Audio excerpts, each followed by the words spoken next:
Greetings. Should I put a little more growl into it? Okay, I came back to, we spent 48 hours making puppets. Making and breaking hearts, Ellinger. It's not that kind of podcast. On a practical level, I have to remember what I was saying on a practical level. We should have a safe word.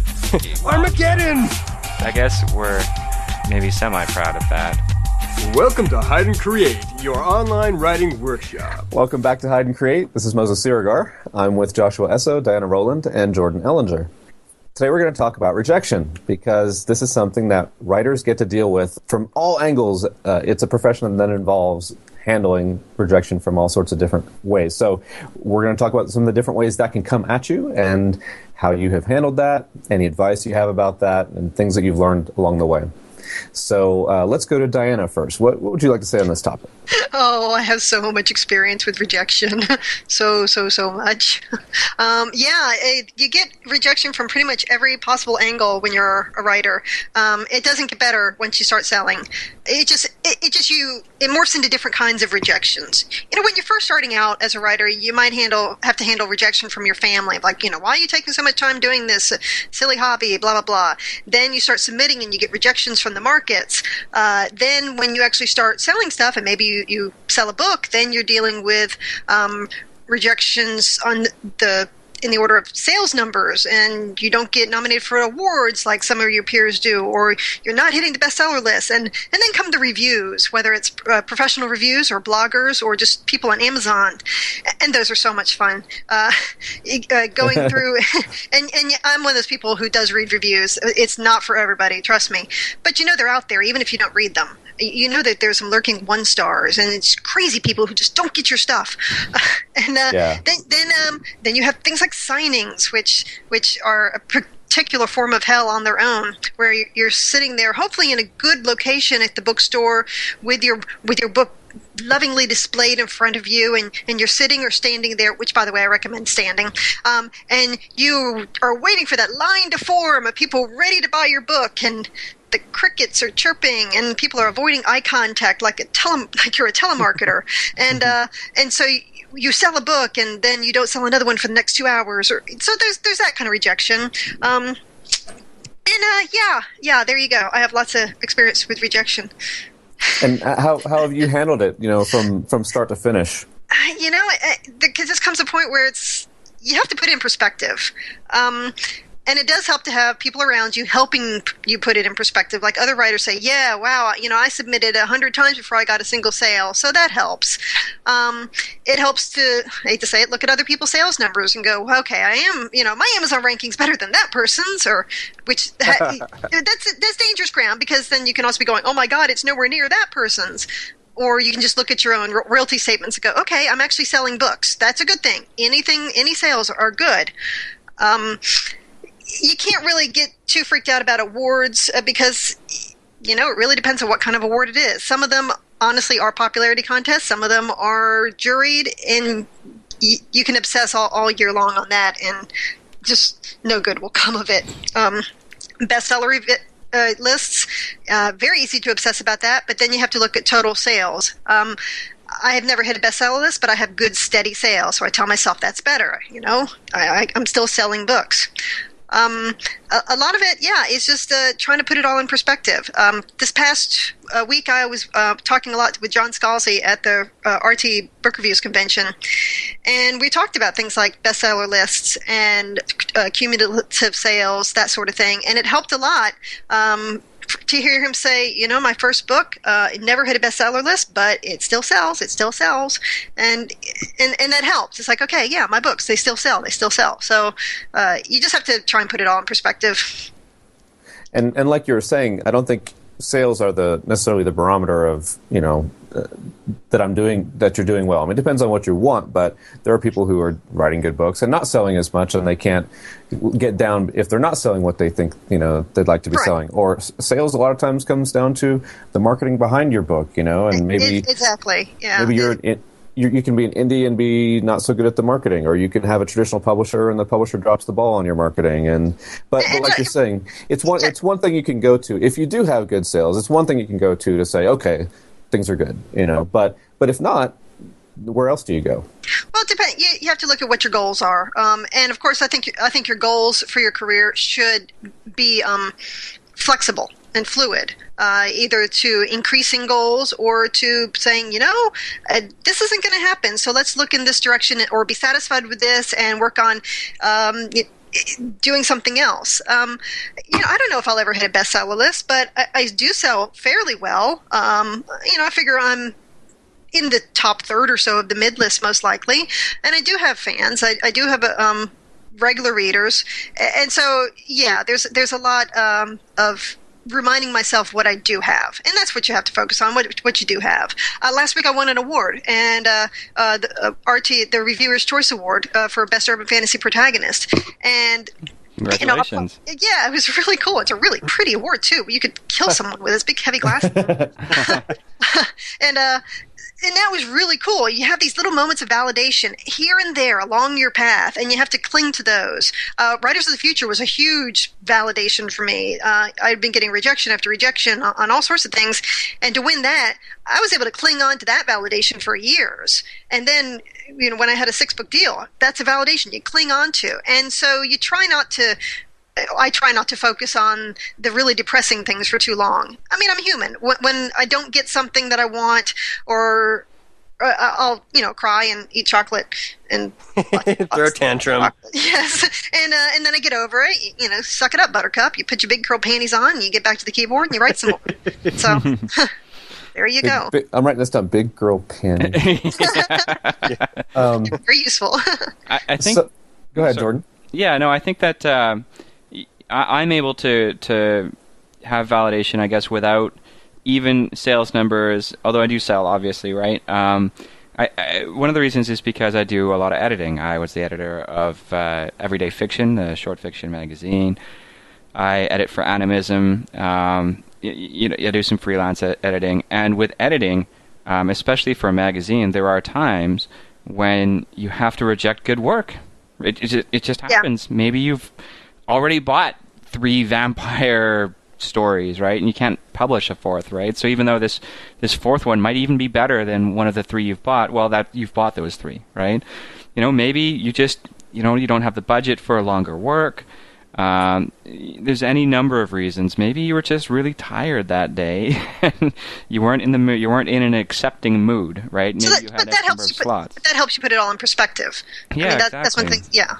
Right. So when I get a rejection these days, as a tie-in author, I still do get rejections, but generally it's not rejections of my work. It's a rejection of a pitch.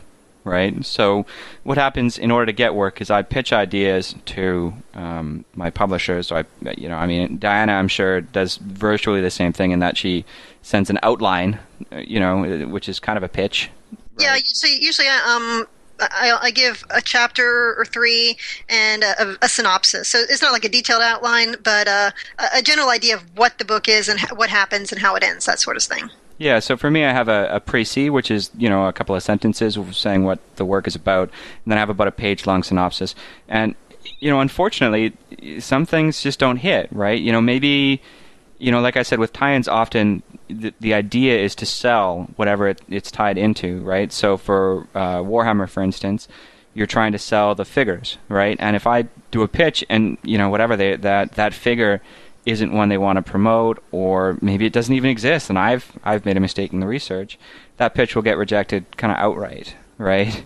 And then other times they'll say, well, this pitch, is good and it works, and I feel confident and I love the pitch, but it doesn't work for the direction that they want to go in with their universe, and often I'm not privy to that. So, for whatever reason, a great pitch gets rejected. But for me, I just, I realize that a lot of reasons it's not personal, right? Like they're not rejecting me, right? They're not even often rejecting my work, right? They're rejecting, on the basis of some reason that I wasn't privy to. I couldn't possibly have done the perfect pitch because I didn't have all the information. So, I guess you just have to have, if you have confidence in your own writing, See, that's that right there. Yeah. Not all writers have confidence in their writing, and I'll even say that there are times when I don't have confidence in my writing. I've said before, I have the thing where every single book I go, oh my god, this book sucks, I can't do this, blah blah blah. And writers are neurotic, just neurotic creatures. So it's my thing I want to say is it's perfectly normal to have these neuroses, to have these moments of going, oh my god, I can't handle this, I'm being rejected all the time, I'm terrible. We all do that. We all have that. It's okay. It's going to be better. Just get back and keep going. It will get better. And you're not the only one who is being so neurotic. Yeah, what you can do is you can with Duotrope, which is a short fiction market list. I believe there's a way to filter based on markets that give feedback, right? So Everyday Fiction, my magazine, gives feedback to every story, right? And then it's something that we take pride in, but the only reason that we can do that is because we have a staff of 31 volunteers. Not many magazines Wow. have that many. Yeah, no, it's touched a lot of people, thankfully, and people are pretty enthused about it. But regardless, so you can filter by that and then submit to those markets, right? If you are getting rejected everywhere and you have no idea why, seek out markets that offer personal feedback, right? And then you can get a peek into the mind of the editor. Usually they won't tell you, like I was just tired this day and I wasn't in an accepting mood, right? They'll give you some kind of feedback, right? And sometimes they'll even say, geez, I loved your work, but we have 3 vampire stories already. Please submit something else to us, right? So you can sometimes find out that it isn't you, in fact. So I want to talk about this roller coaster of emotions people can go through. And when I first started writing and I put my work out there, I felt like initially, although I had a lot of beta readers, and so I had a pretty good idea that the work was at least pretty good. At the same time, I didn't know that because you can never tell if your writing is good, and you need other people. I mean, it's very subjective anyway, and everyone thinks the writing is good probably on some level, or a lot of people at least think the writing is good when it probably isn't very good. So, I had to go through this process of getting some feedback, and luckily I did get a lot of reviews, and I did get emails from readers that confirmed this feeling that, hey, I'm writing something that's worth writing. But I think it's interesting over it's been going on 3 years now that I've had work out there, for the public to read. And over that time, I've definitely noticed that my skin has toughened up, so to speak. And now, early on, I might get a bad review, and it would probably really affect me because I wasn't used to that kind of rejection. And now I get those reviews, and typically I kind of go, and it kind of bothers me for a little while, and I might think about it, later that day, and then the next day I might go, oh yeah, that was, but that's about it. Like, it doesn't really register a whole lot anymore, and that's been a gradual process of kind of toughening up like that. You kind of get desensitized to it. Yeah. Yeah, and something I was thinking about before we got into this, and I do want to bring Joshua in here soon too, is that a good thing? I mean, you have to have that tough skin to some extent, but can you feel good about the people who like the work and then not feel bad about the people who don't like the work? Or do those two things come together? If you're going to feel good that someone says, "Oh, I loved your book. It's my favorite book ever." Can you feel good about that? I mean, literally, can you feel good about that and then not feel anything when the person says, "Oh, your book was the worst book ever"? Or do you have to accept to some degree that you're going to feel something either way? I mean, I do. You have to. If you're going to accept the 5-star reviews, you have to accept the 1 stars. But at the same time, one of the reasons why I read reviews is because a lot of times the 1-star reviews are just, I was going to say a word that we can't say, really crazy. And so you can go, wow, that person just really, really, okay, it's their reading, but wow, really? You're complaining about the alignment of my main character? Really? Okay. I'm not going to worry about you. So. You know what? Robert T. Sawyer gives a speech every year at Writers of the Future about this, right? And he says that the worst books on Amazon are not the ones with a ton of 1-star reviews. Generally, it's the books that have all 3-star reviews, right? Mm-hmm. What you want to do, right? You don't want to be everybody's favorite author because that's not really achievable. You want to be the favorite. You don't want to be well liked by everybody. You want to be the favorite author of a small segment of the population. You want to build true fans, basically. And the way that you can tell that you're doing that is by having a lot of 5-star reviews and a lot of 1-star reviews, and then nothing really in the middle, right? That shows that your book is having an impact. Well, you have a good point, because on my last book, I had a lot of 5-star reviews, and not a lot of 1-star reviews, but the ones that were fairly rabid about something that I did in the book. And it's like, okay, you hated what I did in the book, but it got to you. It obviously got to you because you were rabid about what I did. Yeah. So. Yeah.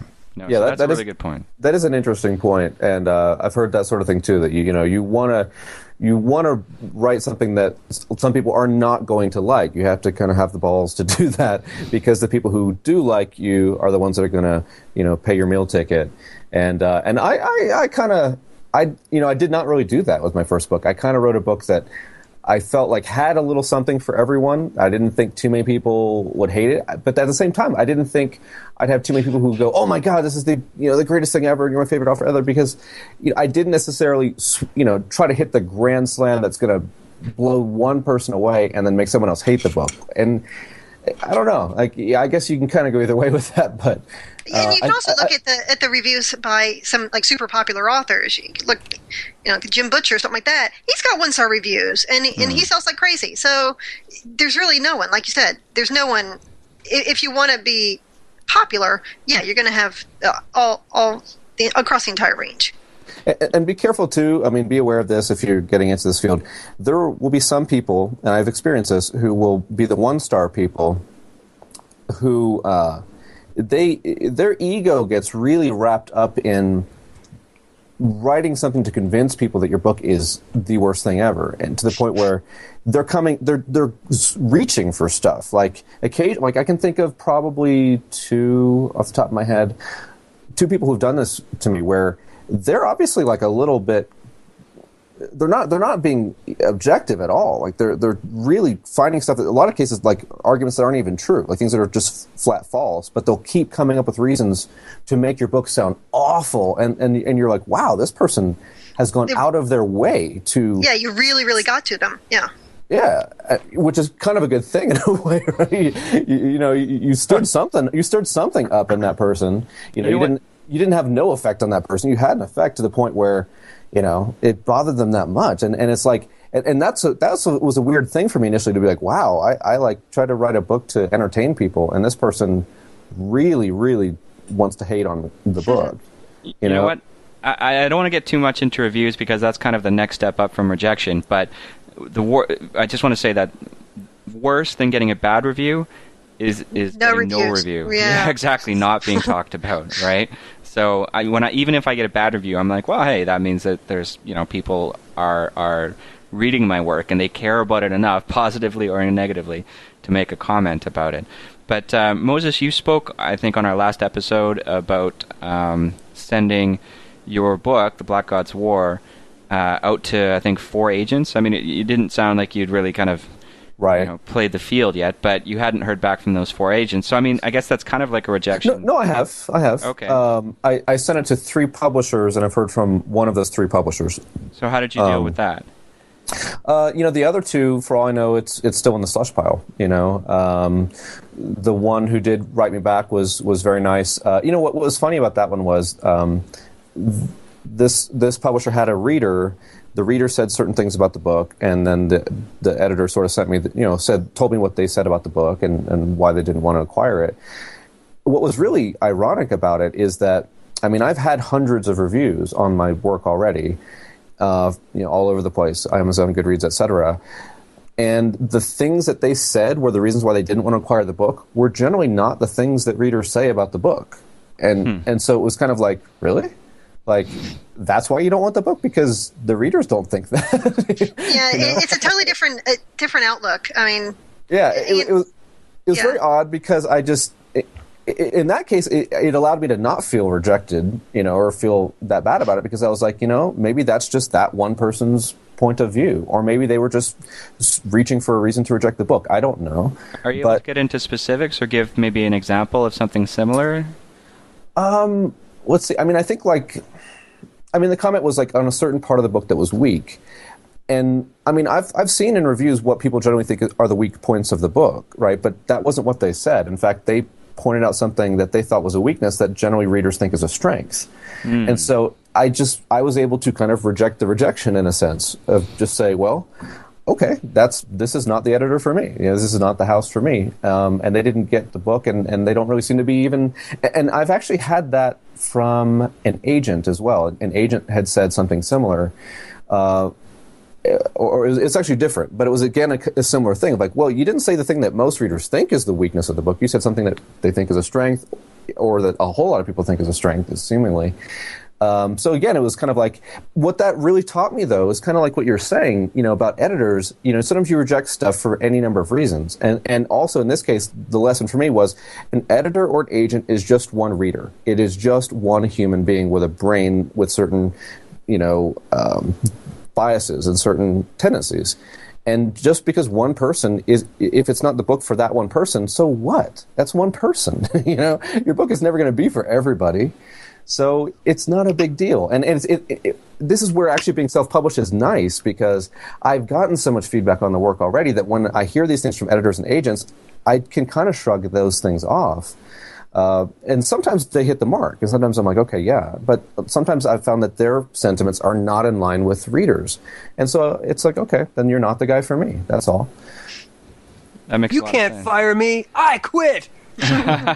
Well, Yeah, exactly. It's kind of a negative way of putting it. I like Moses's way better in, basically that because you have that kind of bank of positive feeling towards your book. An editor is one person, and sure, they are an educated first reader, right? But they're not infallible. And I think that's important to remember. And that goes for magazine editors as well. If you're sending around short stories, right, sometimes it just doesn't connect with that one reader, Right. And I think, I assume that if you're an agent, there are times where you see a book, you may think it's pretty good or good, and it's not what you want for your client list, because you take on like 2 new clients a year, and you're looking for the urban fantasy or something like that, whatever. And then they have to kind of come up with a reason sometimes. They don't want to just totally write you off, because maybe you'll be big time someday and you'll want to call them again and they'll want to pick you up then. So they're going to just try to come up with something maybe, and they say, well, I thought this area was a little bit weak and it doesn't quite fit into what I need right now. So they may be just kind of coming up with stuff too, for all you know. Like I've been guilty of that as an editor, for sure. So there's been a strong work, and I've looked for reasons to reject it for a number of reasons, having to do, it's been a strong work, it hasn't been right for the magazine or whatever. It's something I don't want to vocalize to the author for whatever reason, so I'll look for things to reject it on. So you're absolutely right, Moses. right, What and would then be a reason that you would do that? One of the reasons, I guess I hesitate to admit this, is that editors do talk to each other, and I'll hear of a writer that's been a complete jerk to another editor, right? And I don't want to write, hey, I'm rejecting you from our magazine because I don't want you to be as much of a jerk as you were to this other editor, right? Because that's just going to cause too trouble. difficult to work with. Yeah, exactly. So I don't want to, provoke something or have them start bad-mouthing the magazine or something. So, I'll look at their work, and even if it's very strong, I'll reject it. But then I don't want to say, so I'll look for a reason to reject their work. Right, we go And back so to Kevin Anderson's rule, right? Be nice to everybody. Yeah, I like Gaiman's triangle, actually. There's don't be a dick. There's a lot of a lot of professional writers say virtually the same thing. I'm in love with Gaiman's triangle right now, which is basically you can be on time, you can be nice, or you can be good, right? And basically, in order to succeed, you have to be 2 of those things, right? You don't have to be 3. You can be nice and on time and still have a career, right? You can be good and on time and be a jerk and still have a career, right? But you can't just be on time, right? And you can't just be nice, right? So that's great. But before we go on to something else, I want to say, Jordan, like your point about how sometimes you'll search for a reason to reject someone and write that. I mean, it just illustrates that that author who you write that to shouldn't necessarily take that to heart in such a profound way and go, oh my God, Jordan thought that my setting was weak. Oh, I need to totally scrap my story, Sometimes you just need to go, okay, that's what you think, all right. And you just move on, Yeah, everybody says that. Yeah, when we start talking about feedback, I have some stuff about that because, I have lots of first readers, and, I don't take everything they say as pure gold, but I figure we'll get into that. Yeah. Next week, yeah. Yeah, although I don't know what to think about this triangle thing, because I think I'm a nice person, and I'm always on time, so I guess that means I'm not any good? No, you can be all three. Oh, right? good, okay. Yeah, but in order to succeed, all you need is two. Oh, right? okay. You can't succeed with just one. Right? Okay. Yeah. I would argue with that, but, he's Gaiman, and he's very successful, but I think it doesn't take any extra time to be nice, really, how hard is it to be nice? Yeah, no, I know, but you need to also be one of the other things in order to succeed. You can be nice and on time, or nice and talented. Yeah, make sure you've got at least two of those three. Make sure you got at least two of those three down. Yeah. But before we wrap up on rejection, I think next week we're going to talk about giving feedback and in some cases giving rejection and things like that. So we're going to kind of keep going with this general theme. But Joshua, for this episode, I wanted if we could talk about any of the ways in which you have experienced rejection, whether as a writer or an editor, and how you have dealt with that and what you've learned about that. Well, what I've learned from rejection, and I would say that it's not mostly from my writing nor my editing, just as in growing up, is not to take it personally. I mean, even if it does feel like it's personal, just don't take it personally. Acknowledge it, accept it, let yourself feel bad about it for a minute, and then move on, because, it does nobody any good, especially you. Specific to editing, like you send out like a page or so, like as a sample to clients, do you not? Right? No, what I do is I ask people to send me their first 5 pages of their manuscript, and then I'll evaluate those and edit those for free as a sample of my work, so that I can see what kind of work they're doing, and they can see what kind of work I do. So has nobody ever said, when they got their 5 pages back, whoa, you have no idea what you're talking about, or whatever? Nobody has gone quite... Well, no, okay, one person has gone that far. But I'm not sure that I want to talk about that here, because that wasn't just a regular old client. It was the assistant to somebody big, so that involves different things. So from my regular clients, I haven't really heard anything like that at all. What will usually happen is they just disappear, and I never hear from them ever again. Do you make them disappear? Sometimes things have to happen.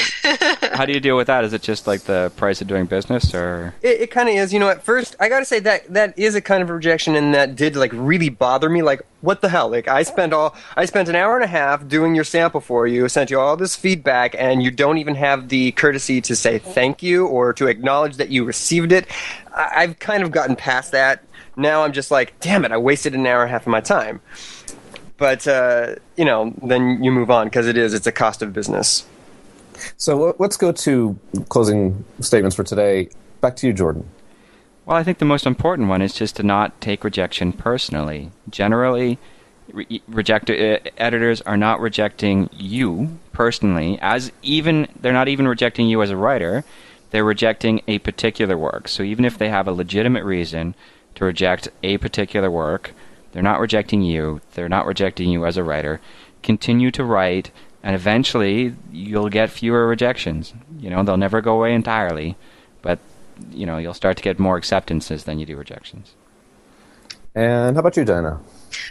Rejection is pretty much an inescapable part of the game. But if you do get rejected, that means you've still made more progress than the guy who never sent anything out or ever tried. So there you go. At least you're making some kind of progress. Really, you are. And just, it hurts, and it's hard not to take them seriously or to take them personally, but just suck it up and get over it. Joshua? Kind of like what Diana said. It is a bit of a game, and you should make a game of it. Make a game of collecting your rejection letters. Those are good. They show that you've been working, that you're diligent, and you're putting yourself out there. Focus on the big picture. Each rejection is just a number in your stats. Keep working that number up, pay your dues, and keep pounding out your million words, and eventually you hit that completion number, and magic will happen for you.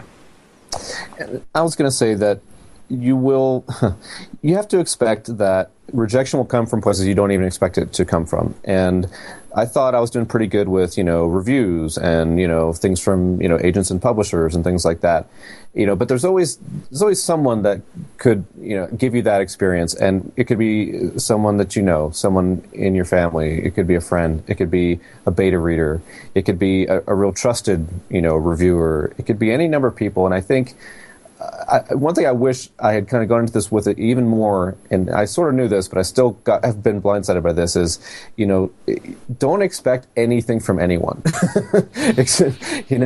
Try to go into it with the sense that you're going to be able to do what you're going to be able to do, and you're going to do it.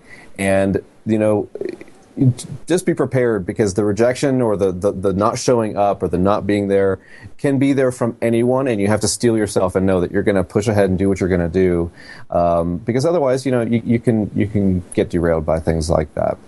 So anyway, this is just some final thoughts from us. Thank you for listening. We'll be back next week. We're going to kind of keep going on this theme and talk about giving feedback and sometimes having to be on the rejecting end, perhaps.